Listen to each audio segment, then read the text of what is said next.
आज रामपुर में मुस्लिम राष्ट्रीय मंच के तत्वाधान में एक सम्मेलन का आयोजन श्रीमती मारिया फरहद की अध्यक्षता में निकट हाफिज साहब के मजार पर किया गया, जिसमें मोहम्मद मुजाहिर खान विशिष्ट अतिथि के रूप में तथा ठाकुर राजा रईस मुख्य वक्ता के रूप में उपस्थित रहे।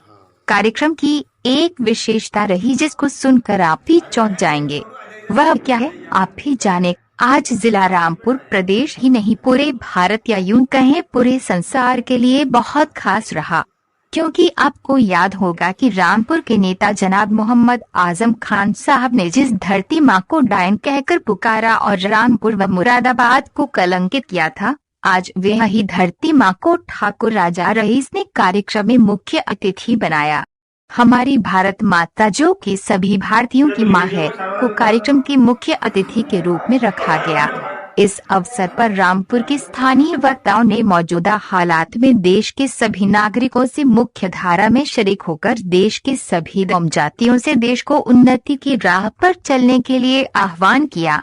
मोहम्मद मुजाहिर खान राष्ट्रीय सह संयोजक मुस्लिम राष्ट्रीय मंच तथा सदस्य कार्यकारिणी शिक्षा मंत्रालय भारत सरकार ने अपने संबोधन में मुस्लिम समाज के लिए शिक्षा के महत्व को उजागर करते हुए उपस्थित सभी भाइयों बहनों से परिवार के हर सदस्य को शिक्षा ग्रहण करने के लिए प्रेरित किया तथा उनको बताया कि मौजूदा सरकार अल्पसंख्यक अथवा मुस्लिम समाज के लिए किस किस प्रकार से शिक्षित करने की योजना बनाए हुए हैं, जिस पर चलकर हम अधिक जागरूक अपने समाज के लिए क्या क्या कर सकते हैं। मुख्य वक्ता श्री ठाकुर राजा रईस वरिष्ठ सह संयोजक मुस्लिम राष्ट्रीय मंच में अपने संबोधन में पर्यावरण को लेकर उपस्थित जनमानस को जागरूक किया तथा मुस्लिम समाज की महिलाओं को संबोधित करते हुए कहा कि विश्व की कोई भी शक्तिशाली महिला किसी मुस्लिम को पैदा नहीं कर सकती, क्योंकि सभी इंसान एक समान पैदा होते हैं। बाद में मौलवी लोग इंसानों को बांटने का काम करते हैं। अपने संबोधन में आगे बोलते हुए श्री ठाकुर राजा रईस ने कहा कि हिंदुस्तान में सैकड़ों हजारों मदरसे बने हुए हैं, जहां मासूम बच्चे व बड़े तालीम हासिल कर रहे हैं, लेकिन उनकी तालीम अधूरी है, क्योंकि पिछले 70 साल में किसी भी बड़े मदरसे ने, चाहे वह लखनऊ का नदवा हो या देवबंद का मदरसा, आज तक कोई भी IAS या IPS तो बड़ी बात है, एक PCS या PPS भी इस देश को या मुस्लिम समाज को नहीं दिया। इसलिए सभी मदरसों का आधुनिकीकरण जरूरी हो जाता है। आइए सुनते हैं अपने संबोधन में क्या कहा। प्राइम मिनिस्टर से टच में है, हमें बीच के किसी जिला अध्यक्ष या मंत्री MP MLA से कभी मिलने की जरूरत नहीं पड़ती, ना हम इनसे पास जाते। बीजेपी क्योंकि खुद हमारे पीछे है, क्योंकि हम एक ऐसे स्टेज से रखते हैं जो सरकार चला रहा है। ये तो सिर्फ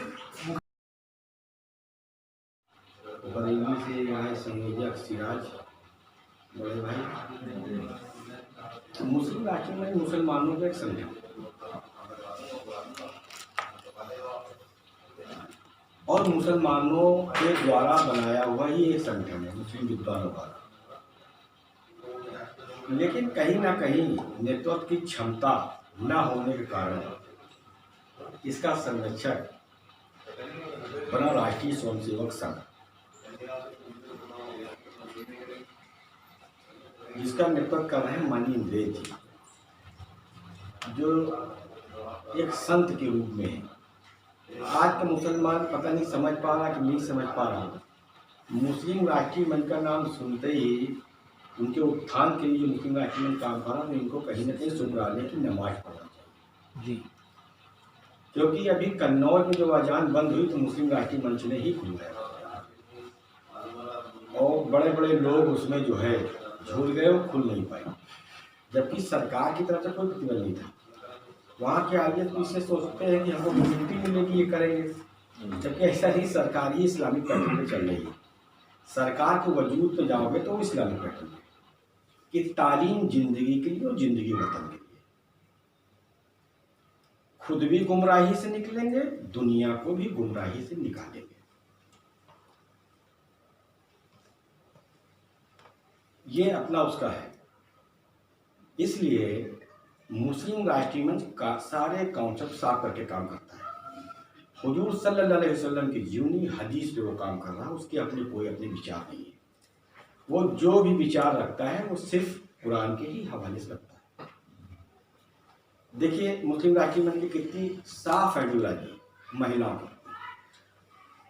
मुस्लिम राष्ट्रीय मंच का अपना मानना है कि अगर बेटी जन्मेगी तो हमको और आपको बहन मिलेगी, बहन होगी तो जवानी के अंदर युवाओं को पत्नी मिलेगी, और अगर बीवी होगी तो हमको और आपको माँ मिलेगी, और माँ होगी तो हमको और आपको जन्नत और जन्नत मिलेगी। रसूल साहब ने, पैगंबर ने, अवतारों ने ये कहा कि मरने के बाद जन्नत है, यानी कि माँ की सेवा में जन्नत है। ध्यान रखना, इस कॉन्सेप्ट समझिए, माँ की सेवा में जन्नत है। अब देखिए कितनी अच्छी बात कही कि ऐ मोमिनो जर्रे जर्रे में फैल जाओ, कहीं कहीं तुम्हारी हुकूमत नहीं होगी लेकिन वहाँ के हाकिमों का हुकूमत का हुक्म मानना। एक ही पंक्ति में खड़े होकर सब पढ़ेंगे नमाज, न कोई बंदा न बंदा नवाज, यानी बराबरी का कैटर दिया इस्लाम ने, और आज भी बराबरी का कैटर। उन्होंने कहा कि अपने सिजरे पे मुकम्मल रहना। सिजरा मीन्स गोत्र, कहाँ से हुआ है, अपने सिजरे पे मुकम्मल रहना, अपनी दीनी पहचान बना के रखना। यह हदीस है, उन्होंने कहा। अब हम जो बोले अगर कुछ बुरा लगे तो आप हमसे कंसल्ट कर सकते हो, डिबेट भी कर सकते हो। करीब 26 नबी आए कलाम पाक में, लेकिन 1,24,000 कमोवेश आई। ये कुरान कह रहा हूँ, मैं नहीं कह रहा हूँ, ये कुरान कह रहा है। उधर हदीस भी है कि हर वक्त में, हर जबान में, अलग अलग कोने में वक्त के हिसाब से हमने नबियों को भेजा। तो जब वो नबी आए और 1,24,000 कुरान कह रही है कि 1,24,000 आए, तो नबी कहाँ गए?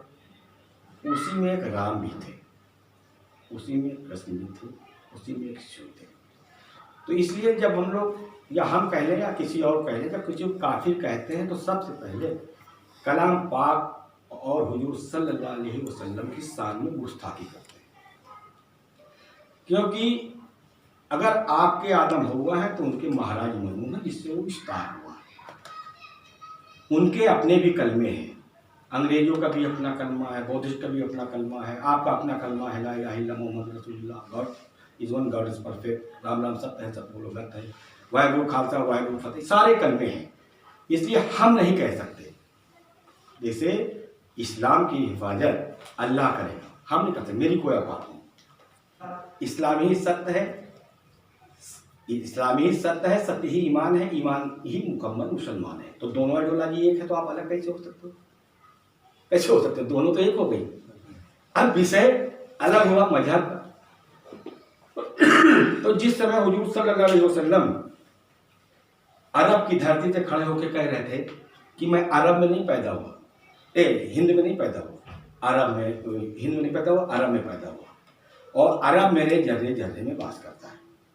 लेकिन हिंद से सुकून की ठंडी हवाएं आती, तो कौन सी आती थी? भारतीय संस्कृति, भारतीय तहजीब, सभ्यता, इसी तो आती थी।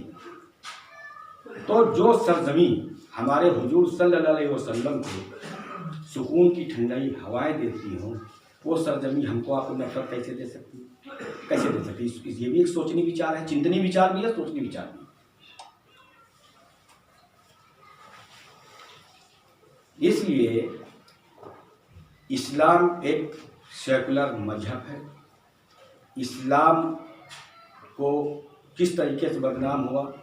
किसी दूसरे ने नहीं बदनाम किया, हमने खुद बदनाम किया। शिक्षा नहीं दी, बदनाम हो गए। शिक्षा होती तो समाज में हम भी तब उतर कर रहे होते। इसलिए इस देश का श्रेष्ठ मजहब इस्लाम और सनातन है। 1441 के पूर्व में जब यहाँ कोई इस्लाम नहीं था तो पहली मस्जिद केरल के हिंदू राजा ने दिया, मोहम्मद साहब के नाम।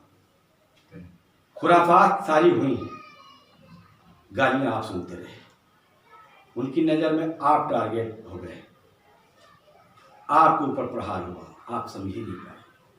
आज समाज में इतनी व्यवस्था फैल गई कि मॉब लिंचिंग हो जाती, किसी को पता ही नहीं चलता ये आई कहाँ से दूरी। ये दूरी आई शिक्षा। अल्लाह जाने कहाँ तक ये क्या है क्या है। पीपल गीता में 10वें अध्याय 62वें श्लोक में है कि अर्थात सर्ववृक्षाणाम अथातम। उसने कहा वृक्षों में मैं ही पीपल हूँ। पीपल ने देखिए कितना श्रेष्ठ पीपल माना गया। उसने कहा वृक्षों में मैं ही पीपल हूँ। अब देखिए झूठ का कितना बड़ा वो है, हम हर जगह बोलते हैं। हमारे घर की महिलाएं 5 वक्त की नमाजी हैं, परहेजगार हैं और कलाम पाक की तिलावत करती हैं। मानते हो ये बात सब लोग? बोलो मानते हो कि बात है? और मालूम झूठ का बोलती हैं। जब आदमी घर आता है और रमजान अली आए, अली अहमद तंबाकू वाले आए, कहीं मोहम्मद अली पंचड़ वाले आए, तो बीवी जो कह रहा है कभी नहीं है, तब वो पत्नी झूठ बोल रही है, वरना कभी वो झूठ नहीं बोलती है। तो आज झूठ का प्रचलन अगर है, हम अपनी अध्ययन की बात बता रहे हैं कई कुछ है। अगर मुसलमानों में सबसे ज़्यादा झूठ बोला जाता है तो युवा झूठ बोल रहे हैं। इस चीज़ से भी दूर हो। अगर झूठ बोलोगे सरस्वती चली जाएगी। भाई व्यक्ति का अपना एक तेज होता है, अच्छे कर्म करता है, इसलिए वो सीधे ऊपर चढ़ता चला जाता है। अगर झूठ बोलता है तो निपटता चला जाता है। कहा गया ना कि एक रिश्ता इधर है, किधर है, एक नेकी का है, बदी का, वो लिख रहा है, फिर आदमी हिसाब कर देता है, वो हिसाब में आपके हाथ 0 लगता है। इसलिए प्रोत्साहित व्यक्ति की लक्ष्मी राशि होती है और सामर्थ्यवान व्यक्ति पे दोष नहीं लगता। 2 चीजें याद रखना। सामर्थ्यवान कैसे बनोगे और प्रोत्साहित कैसे बनोगे, ये आपके हाथ में। जो प्रोत्साहित बन गए वो निकल गए, क्योंकि लक्ष्मी राशि है, किसी चीज कमी तो होगी नहीं। ये विचार करना। चलिए कभी हम आते हैं तो और विस्तार से रखेंगे। ठीक है सर। बहुत बहुत शुक्रिया।